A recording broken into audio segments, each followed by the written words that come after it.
Put your stuff in the shelf. Nicholas Rastigar. I'm a friend of mine, and Ryan Where? And Ryan New York about technology.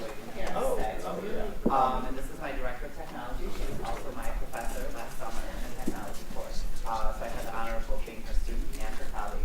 And I do have to say that we've done a tremendous job at Riot rolling out technology. So I'm here this morning to talk to you about how I use Google Classroom and virtual field trips in my French and Spanish classes.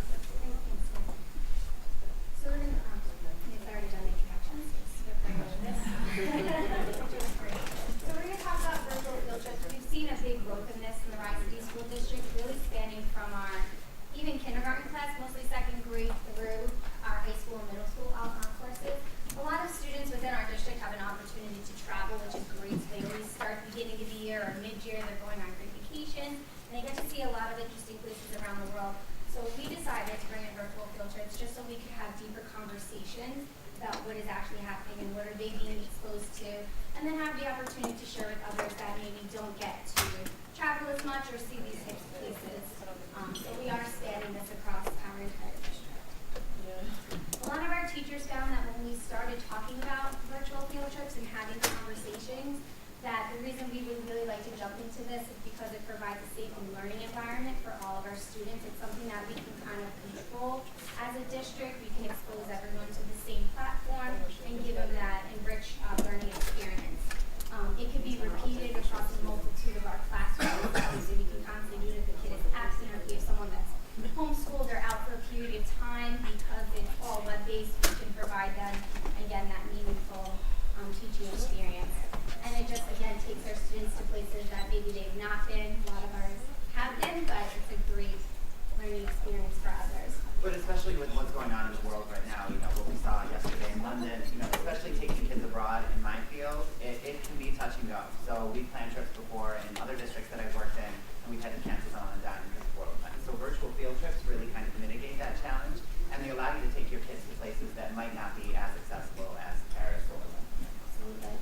And I'm working with our assistant superintendent for business. She loves the idea of virtual field trips because we're not going so much on budget friendly for her, and we're not paying for busing and going to museums and paying for that cost. We're bringing it live into the school district, and we can have multiple classes participate at a time. So they really enjoy that piece of it.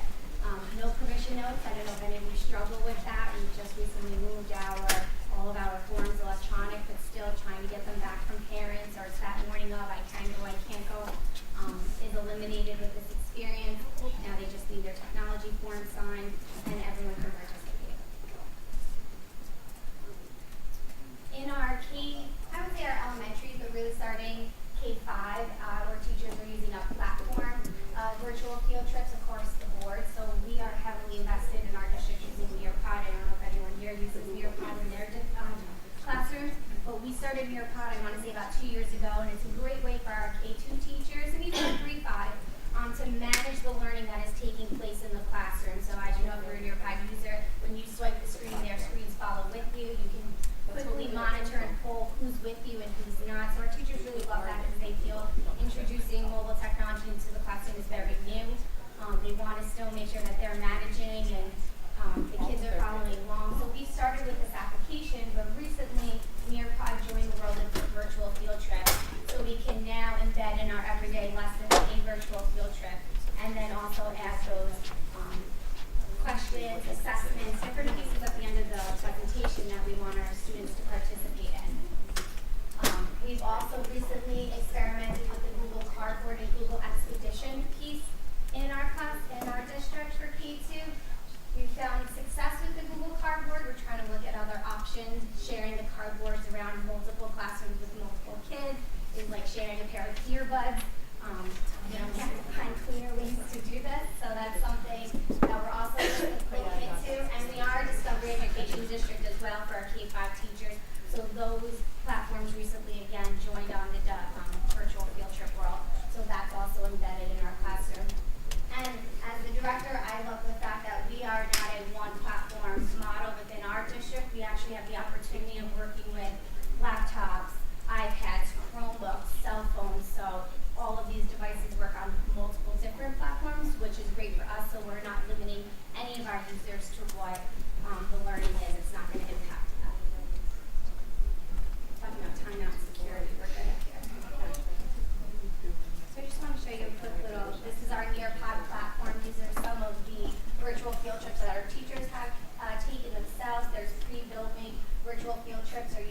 actually put in your own video recording and send a kid on a field trip. Nearpod is a platform that helps teachers connect and engage all of their students. Nearpod partnered with 360 Cities to bring virtual field trips to classrooms around the world. With virtual field trips, teachers can easily take students on journeys to national and international landmarks, under the sea, to outer space, and more. Sending your students on a virtual field trip with Nearpod is incredibly easy. From the Nearpod home screen, I click the Create tab, and I'm taken to a blank lesson.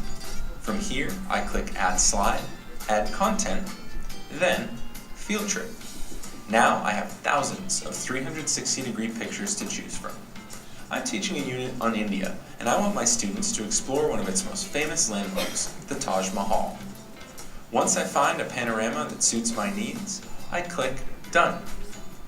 From here, I can now add pre- or post-field trip questions or activities to guide my class discussion. You can also add field trips to your existing Nearpod lessons. In addition, we've created ready-to-teach virtual field trip lessons. From the Nearpod content store, search Virtual Field Trips, and you'll find 9 editable K-12 lessons that you can use with your students or for inspiration as you design your own virtual field trips. Now, you can transport your students to... So this is just to show what's taking place in our K-5 building.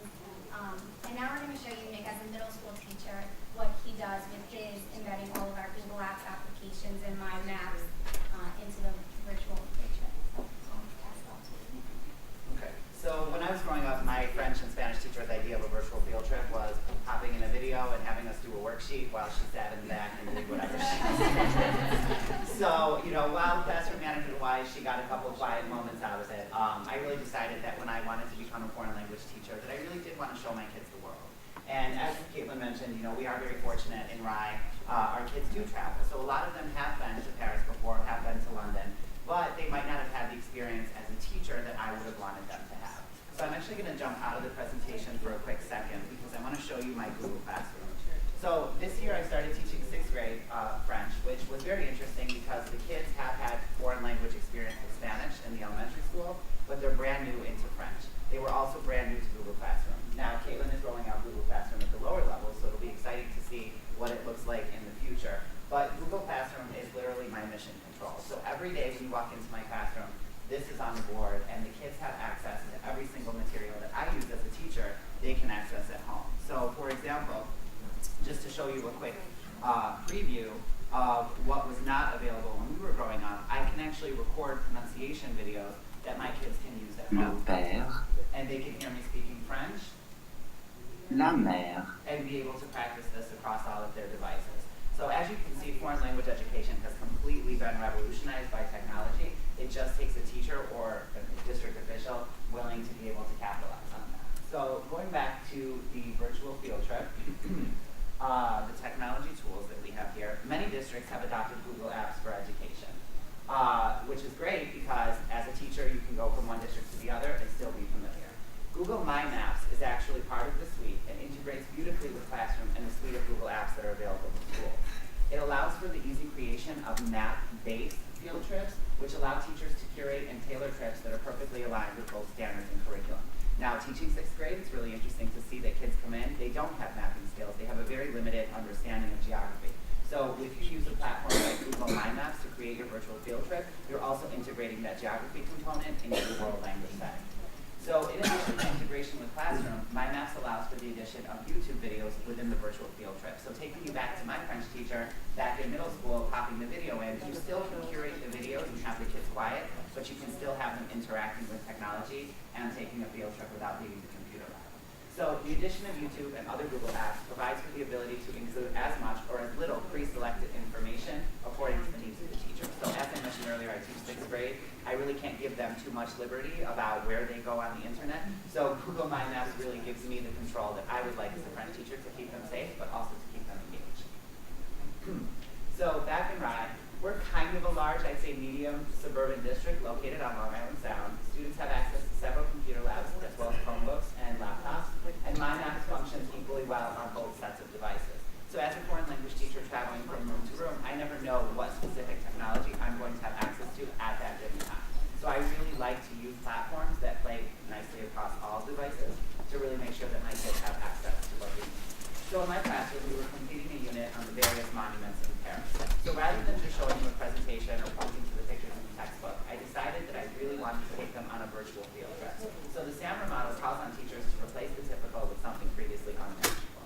So you can take the textbook or the tape travel video and you can really expand on it for the virtual field trip.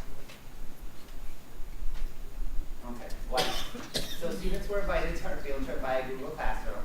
The link to the presentation was included both on a worksheet and on Classroom. So I still wanted to capitalize on the old worksheet model to work on their writing skills, but I wanted to integrate that with a virtual field trip. So students were asked to bring in headphones to listen to the curated videos included in the trip. As students went through the trip at their own pace, great for differentiation and absent students, they discovered Paris using an authentic map, as I mentioned before, with Google My Maps. Once the trip is created, it's automatically stored in your drive, allowing for instant collaboration, easy reflection, editing, and sharing with others. So other French teachers in our district were then able to capitalize on this and use this in their own classrooms as well.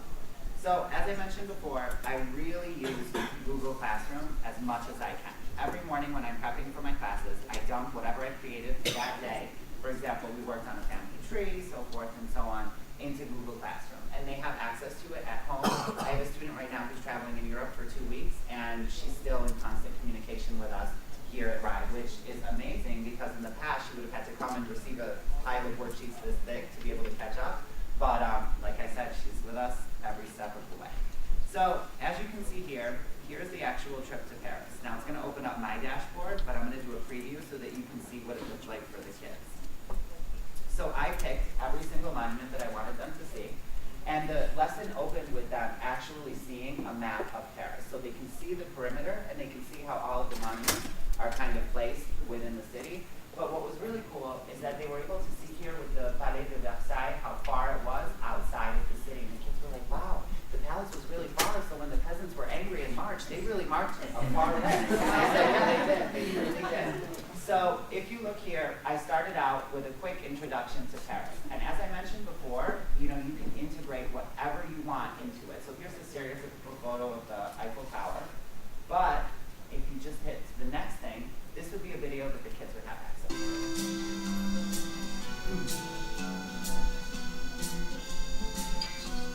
Again, really capitalizing on those geography skills and seeing it from above. Paris is situated in northern France on the banks of the River Seine. With a population of over 12 million people, the French capital is at the So by seeing France from above, they can really see the Ile de la Cité and how the heart of Paris is actually an island in the middle of a river. heart of the Ile-de-France region. Paris earned her name the City of Light during the Age of Enlightenment when many visionary ideas were born. It is As you can see, we have all of the information here. And my old worksheet model that I wanted to show you from my French teacher days, or my old French teacher, is still here. So you can see how I created a worksheet that would play along with the videos and the curated stops along the tour. So I said, what a day. Today we're going to be taking a trip, blah, blah, blah. And I wrote out step by step how the kids are going to be able to access the trip. Because you still have those kids that really want to have that written guide as to how to access their materials. So you can see down here, I put the actual questions that I wanted them to write. So I treated every stop on that map as like a stop on a tour bus. And I told the kids to imagine, that we're on a big bus, we're going all around Paris, and when we hop off, that's when you have to answer these questions. So each of those points on the map is like a hop-off site. So I said at the Marché Saint-Antoine and Garnison, what is the market known for? So the kids would then have to find this information very deep within the presentation. Now, when I was back in middle school, my teacher would pop that VHS into the television. There was no differentiation. If you missed a beat, or if you missed, when they actually announced each point of this information, that was it. You either had to copy from a friend or you got it wrong. Now, the kids can they can replay, they can pause, they can go back, they can fast forward. And a lot of the kids will actually come in, 2-3 days later, and they'll say, oh, I watched that video again with my mom at home. Great, that's what we want, that at-home collaboration. So you can see here I have all the different stops. You can also do this through a Google form if you so wish, but I really wanted them to actually be able to write.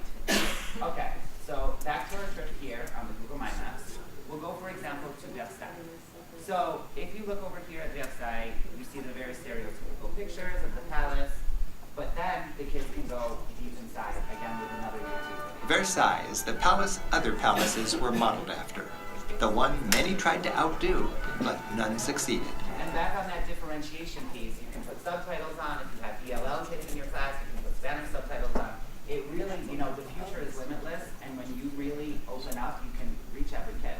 So I found a lot of these pictures on the internet. Again, the kids can go through. You can put in your own pictures if you took a trip, and you can really curate the kids through this. We actually had a professional development in our district, and I taught other teachers how to do this on my maps. And it was great because the teacher did a food tour of New York City with her own pictures and her own videos. So she even integrated herself into the virtual field. We're even trying, some of our teachers are demoing and, the back to school traditional letter that would get sent home to mom, dad, or introduce themselves to their kids and kind of pulling them back from that and building a mind map for a teacher so I can explain to my students, where I grew up, where I went to school, what my life is like, and they can actually see evidence on a map of what that's like. So instead of getting over in below, I'm Miss Sassone, I will be your 4th grade teacher next year. They're trying to transition over something that we collaborated with this life. So Kaitlyn actually got my mind buzzing. Back to Google Classroom, the back to school letter is one of the most interesting, formative, communicative pieces that a teacher has, not just with the kids, but with the parents.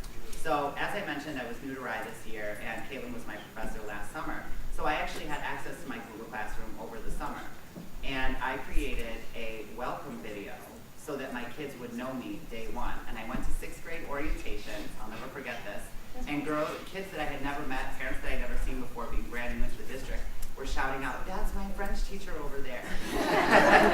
And the parents were like, "Well, wait, how do you know that's your French teacher?" And they're like, "Well, I saw him on the video." And the parents were like, "What video?" And so, because they had access to this, and I rolled it out in August. Hopefully I didn't get to it to show you. Instead of sending home, let's see, hopefully, did I put him up in the video? No.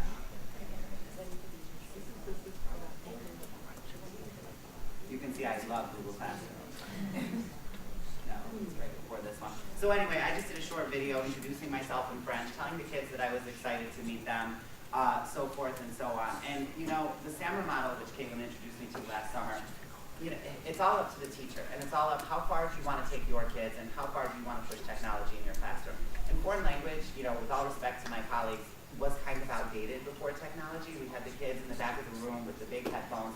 And it's really up to us to revolutionize our contents and take the kids where they've never been before. All right, do you have any questions, anyone?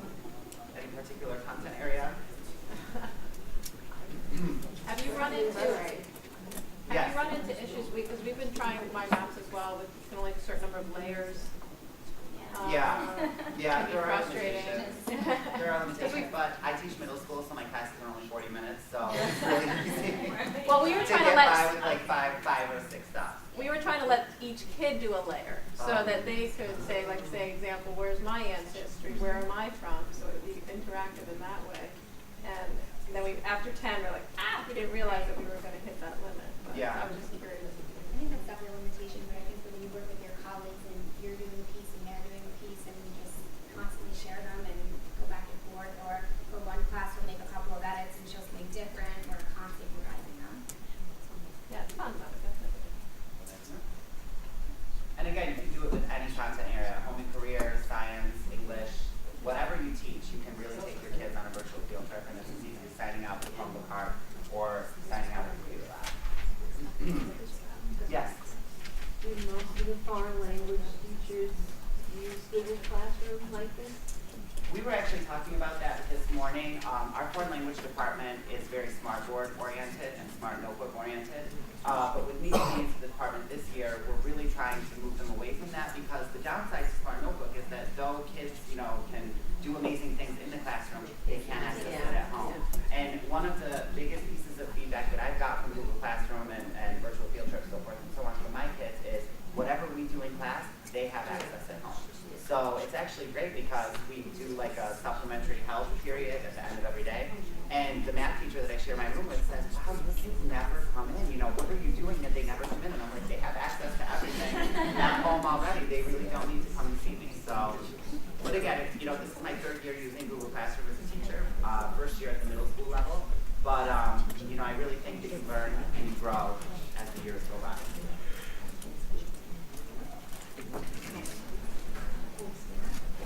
Yeah.